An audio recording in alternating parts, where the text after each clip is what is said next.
জেলা স্বেচ্ছাসেবক লীগের বিপ্লবী সাধারণ সম্পাদক হাবিব ভাই সহ স্বেচ্ছাসেবক লীগের সকলকে এবং আমার প্রাণের সংগঠন বাংলাদেশ ছাত্রলীগের চুয়াডাঙ্গা জেলা শাখার সকলকে জানাচ্ছি আমার রক্তিম অভিনন্দন। সংগ্রামী সাথী ভাইয়েরা, আপনারা জানেন ওই জামাত বিএনপি কিছুদিনে যাবৎ দীর্ঘদিনের নীল নকশায় আগানের পরে কিছুদিন ধরে তারা এই বাংলায় এই শিক্ষাঙ্গনের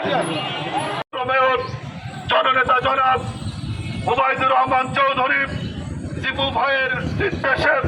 চুয়াডাঙ্গা জেলা স্বেচ্ছাসেবক লীগ এবং ছাত্রলীগের নেতৃত্বে আজকে আমাদের এই অবস্থান কর্মসূচিতে ছাত্রলীগ ও স্বেচ্ছাসেবক লীগের নেতৃবৃন্দ এখানে অনেকে উপস্থিত আছেন চুয়াডাঙ্গা জেলা আওয়ামী স্বেচ্ছাসেবক লীগের